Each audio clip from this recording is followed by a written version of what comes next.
우리 함께 기도하겠습니다. 사랑의 아버지 하나님, 오늘도 새 날과 새 은혜를 주신 아버지께 감사를 드립니다. 다니엘 말씀을 통하여 하루하루 우리를 가르쳐 주시니 감사합니다. 기도를 가르치시고 또 주님께서 우리의 삶에 주관하고 계시는 역사의 주관자이심을 가르쳐 주시니 감사합니다. 오늘도 주만 의지하고 주만 따라 이 하루를 살기를 원하오니 우리의 믿음을 도와주옵소서. 예수님의 이름으로 기도드립니다. 아멘. 우리 찬송가 493장 찬양하시겠습니다.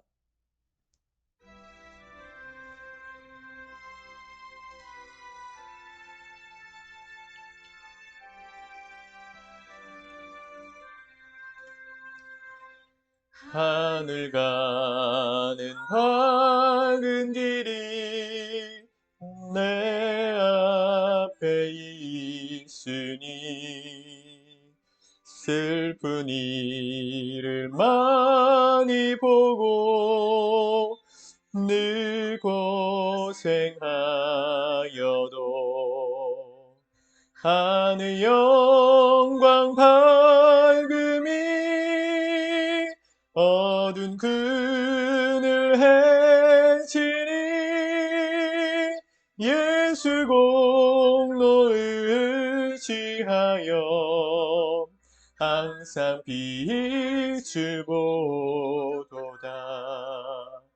내가 염려하는 일이 세상에 많은 주 속에 근심 밖에 걱정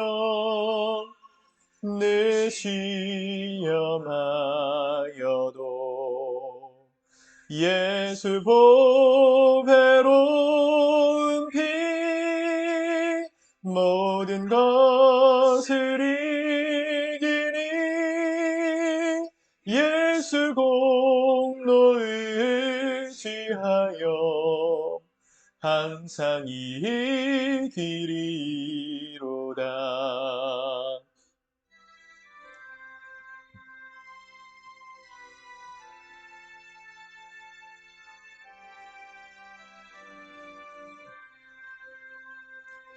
내가 전성 바라보고 가까이 왔으니 아버지의 영광 집에 나 쉬고 싶도다. 나는 부족하여도 영접하실 터이니 영광 나라 되신 임금 우리 구주 예수라. 아멘. 오늘 하나님 말씀 우리 다니엘 11장 말씀을 같이 읽고 기도하도록 하겠습니다. 다니엘 11장 1절부터 같이 읽습니다. 시작. 내가 또 메대 사람 다리오 원년에 일어나 그를 도와서 그를 강하게 한 일이 있었느니라. 이제 내가 참된 것을 내게 보이리라. 보라, 바사에서 또 새 왕들이 일어날 것이요 그 후에 넷째는 그들보다 심히 부요할 것이며 그가 그 부요함으로 강하여진 후에는 모든 사람을 충동하여 헬라 왕국을 칠 것이며 장차 한 능력 있는 왕이 일어나서 큰 권세로 다스리며 자기 마음대로 행하리라. 그러나 그가 강성할 때에 그의 나라가 갈라져 천하 사방에 나누일 것이나 그의 자손에게로 돌아가지도 아니할 것이요 또 자기가 주장하던 권세대로도 되지 아니하리니 이는 그가 그 나라가 뽑혀서 그 외에 다른 사람들에게로 돌아갈 것임이라. 남방의 왕들은 강할 것이나 그 군주들 중 하나는 그보다 강하여 권세를 떨치리니 그 권세가 심히 클 것이요 몇 해 후에 그들이 서로 단합하리니 곧 남방 왕의 딸이 북방 왕에게 가서 화친하리라. 그러나 그 공주의 힘이 쇠하고 그 왕은 서지도 못하며 권세가 없어질 뿐 아니라 그 공주와 그를 데리고 온 자와 그를 낳은 자와 그때에 도와주던 자가 다 버림을 당하리라. 그러나 그 공주의 본 족속에게서 난 자 중에 한 사람이 왕위를 이어 권세를 받아 북방왕의 군대를 치러 와서 그의 성에 들어가서 그들을 쳐서 이기고 그 신들과 부어 만든 우상들과 은과 금의 아름다운 그릇들은 다 노략하여 애굽으로 가져갈 것이요 몇 해 동안은 그가 북방왕을 치지 아니하리라. 북방왕이 남방왕의 왕국으로 쳐들어갈 것이나 자기 본국으로 물러가리라. 그러나 그의 아들들이 전쟁을 준비하고 힘이 많은 군대를 모아서 물이 넘침같이 나아올 것이며 그가 또 와서 남방왕의 견고한 성까지 칠 것이요 남방왕은 크게 노하여 나와서 북방왕과 싸울 것이라. 북방왕이 큰 무리를 일으킬 것이나 그 무리는 그의 손에 넘겨준 바 되리라. 그가 큰 무리를 사로잡은 후에 그의 마음이 스스로 높아져서 수만 명을 엎드려 드릴 것이나 그 세력은 더하지 못할 것이요. 북방왕은 돌아가서 다시 군대를 전보다 더 많이 준비하였다가 곧 몇 해 후에 대군과 많은 물건을 거느리고 오리라. 그때에 여러 사람이 일어나서 남방왕을 칠 것이요. 내 백성 중에서도 포악한 자가 스스로 높아져서 환상을 이루려 할 것이나 그들이 도리어 걸려 넘어지리라. 이에 북방왕은 와서 투성을 쌓고 견고한 성읍을 점령할 것이요. 남방 군대는 그를 당할 수 없으며 또 그가 택한 군대라도 그를 당할 힘이 없을 것이므로 오직 와서 치는 자가 자기 마음대로 행하리니 그를 당할 사람이 없겠고 그는 영화로운 땅에 설 것이요 그의 손에는 멸망이 있으리라. 그가 결심하고 전국에 힘을 다하여 이르렀다가 그와 활천할 것이요 또 여자의 딸을 그에게 주어 그의 나라를 망하게 하려 할 것이나 이루지 못하리라. 그에게 모익하리라. 그 후에 그가 그의 얼굴을 바닷가로 돌려 많이 점령할 것이나 한 장군이 나타나 그의 정복을 그치게 하고 그 수체를 그에게로 돌릴 것이므로 그가 드디어 그 얼굴을 돌려 자기 땅 산성들로 향할 것이나 거쳐 넘어지고 다시는 보이지 아니하리라. 그 왕위를 이을 자가 압제자를 그 나라의 아름다운 곳으로 두루 다니게 할 것이나 그는 분노함이나 싸움이 없이 몇 날이 못 되어 망할 것이요. 또 그와 그의 왕위를 이을 자는 한 비천한 사람이라. 나라의 영광을 그에게 주지 아니할 것이나 그가 평안한 때를 타서 속임수로 그 나라를 얻을 것이며 넘치는 물 같은 군대가 그에게 넘침으로 말미암아 패할 것이요 동맹한 왕도 그렇게 될 것이며 그와 약조한 후에 그는 거짓을 행하여 올라올 것이요 소수의 백성을 가지고 세력을 얻을 것이며 그가 평안한 때에 그 지방의 가장 기름진 곳에 들어와서 그의 조상들과 조상들의 조상이 행하지 못하던 것을 행할 것이요 그는 노력하고 탈취한 재물을 무리에게 흩어주며 계략을 세워 얼마 동안 산성들을 칠 것인데 때가 이르기까지 그리하리라. 그가 그의 힘을 떨치며 용기를 다하여 큰 군대를 거느리고 남방왕을 칠 것이요. 남방왕도 힘이 크고 강한 군대를 거느리고 맞아 싸울 것이나 능히 당하지 못하리니 이는 그들이 계략을 세워 그를 침이니라. 그의 음식을 먹는 자들이 그를 멸하리니 그의 군대가 흩어질 것이요 많은 사람이 엎드러져 죽으리라. 이 두 왕이 마음에 서로 해하고자 하여 한 밥상에 앉았을 때에 거짓말을 할 것이라. 일이 형통하지 못하리니 이는 아직 때가 이르지 아니하였으므로 그 일이 이루어지지 아니할 것임이니라. 북방왕은 많은 재물을 가지고 본국으로 돌아가리니 그는 마음으로 거룩한 언약을 거스르며 자기 마음대로 행하고 본토로 돌아갈 것이며 작정한 기한에 그가 다시 나와서 남방에 이를 것이나 이번이 급 전번만 못하리니 이는 기띔의 배들이 이르러 그를 칠 것이라. 그가 낙심하고 돌아가면서 맺은 거룩한 언약에 분노하였고 자기 땅에 돌아가서는 맺은 거룩한 언약을 배반하는 자들을 살필 것이며 군대는 그의 편에 서서 성소 곧 견고한 곳을 더럽히며 매일 드리는 제사를 폐하며 멸망하게 하는 가증한 곳을 세울 것이며 그가 또 언약을 배반하고 악행하는 자를 속임수로 타락시킬 것이나 오직 자기의 하나님을 아는 백성은 강하여 용맹을 떨치리라. 백성 중에 지혜로운 자들이 많은 사람을 가르칠 것이나 그들이 칼날과 불꽃과 사로잡힘과 약탈을 당하여 여러 날 동안 몰락하리라. 그들이 몰락할 때에 도움을 조금 얻을 것이나 많은 사람들이 속임수로 그들과 결합할 것이며 또 그들 중 지혜로운 자 몇 사람이 몰락하여 무리 중에서 연단을 받아 정결하게 되며 희게 되어 마지막 때까지 이르게 하리니 이는 아직 정한 기한이 남았습니다. 그 왕은 자기 마음대로 행하며 스스로 높여 모든 신보다 크다 하며 비상한 말로 신들의 신을 대적하며 형통하기를 분노하심이 그칠 때까지 하리니 이는 그 작정된 일을 반드시 이룰 것임이라.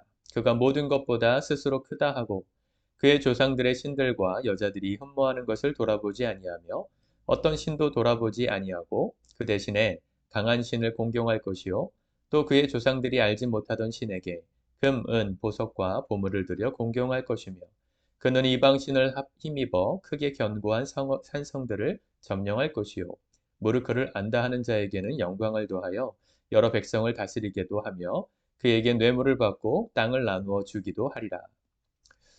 마지막 때에 남방왕이 그와 힘을 겨룰 것이나 북방왕이 병거와 마병과 많은 배로 회오리 바람처럼 그에게로 마주와서 그 여러 나라에 침공하여 물이 넘침같이 지나갈 것이요. 또 그가 또 영화로운 땅에 들어갈 것이요 많은 나라를 회망하게 할 것이나 오직 에돔과 모압과 암몬 자손의 지도자들은 그의 손에서 벗어나리라. 그가 여러 나라들의 그의 손을 펴리니 애굽 땅도 면하지 못할 것이니 그가 권세로 애굽의 은, 금과 모든 보물을 차지할 것이요 리비아 사람과 구스 사람이 그의 시종이 되리라. 그러나 동북에서부터 소문이 이르러 그를 번민하게 하므로 그가 분노하여 나가서 많은 무리를 다 죽이며 멸망시키고자 할 것이요 그가 장막 궁전을 바다와 영화롭고 거룩한 산 사이에 세울 것이나 그의 종말이 이르리니 도와줄 자가 없으리라. 역사적인 이야기라서 사실은 말씀을 읽으시면서도 뭘 적용해야 되나 이런 생각이 드시죠?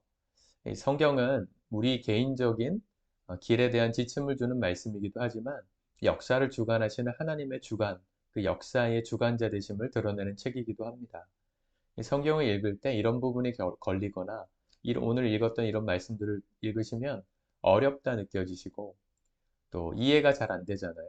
사실은 세계사를 좀 이해하면 이게 상징적으로 얼마나 정확하게 이루어진 사건인지를 우리가 잘 알 수 있습니다. 로마가 패권을 잡기까지 이집트와의 사이에서 여러 가지 사건들이 있었죠. 뭐 클레오파트라도 나오고, 뭐 율리우스 카이사르, 뭐 이런 사람들의 이야기도 나오고, 그리스 로마 신화, 로마사를 좀 연구해 보시고 공부하신 분들을 좀 이해가 되실 거라고 생각해요. 북방 왕국은 사실은 로마를 상징하죠. 남방 왕국은 이집트, 고대의 강국이었던 그 나라들을 상징하는데 결국 로마가 더 강성해져서 이집트로부터의 모든 것들을 빼앗아갑니다.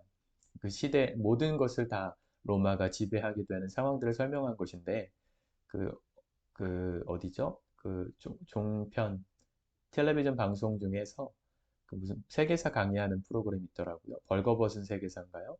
거기 보면 그리스 로마사에 대한 이야기가 언젠가 나온 적이 있습니다. 잠깐 들었었는데 비슷한 이야기들을 좀 들으실 수 있어요. 참고해 보시면 좋을 것 같고요. 오늘 말씀을 읽으시면서는 뭐 개인적으로 우리에게 예언의 말씀으로 주신 것이 아니니까 역사적으로는 적용할 게 없지만 이 상징적으로 주어진 말씀들이 있죠. 이렇게 북방 왕국이 되어서 주변 나라들을 다 이렇게 섭렵하게 되는 이 로마의 그 황제, 로마를 세운 카이사르, 또 옥타비아누스, 이어지는 이 왕권들이 얼마나 스스로 교만했는지에 대해서 하나님 계속 말씀하십니다. 그들은 아직 등장하지도 않았는데요. 그들이 어떤 사람들이었는지를 계속해서 말했던 결정적인 말의 포인트가 16절에 보면 자기 마음대로 행하는 사람이다. 이렇게 얘기합니다. 계속 그 말이 반복되죠. 자기 마음대로 행하는 사람들이다. 또 36절에 보면 그 왕은 자기 마음대로 행하여 스스로 높여 모든 신보다 크다 하며 비상한 말로 신들의 신을 대적하며 형통하기를. 하나님이 심판하시기 전까지 그들이 형통할 거라 그랬어요. 자기를 높이고 신들보다 자기가 더 높다 이렇게 스스로 자칭했던, 그래서 스스로가 황제, 신으로 숭상받고 싶어 했지 않습니까? 황제 숭배 사상, 그것으로 얼마나 많은 사람들이 피를 흘렸습니까? 그리고 그들이 얻었던 그 로마의 영광은 이방 신들을 교묘히 활용했기 때문입니다. 그 얘기도 나오죠. 몇 절에 나옵니까? 39절에 그는 이방 신을 힘입어 크게 견고한 산성들을 점령할 것이요. 로마가 잘했던 게 이교도들에 대한 수용이었습니다. 그들이 로마라는 나라가 숭배하던 신은 따로 없었고 그리스 신화의 영향을 받았던 나라인데 로마가 세계를 제패하면서 그들이 믿고 있었던 그 지역의 토착신들을 잘 인정해 줬어요. 사실은 유대교도 기독교의 시초였던 유대교도요.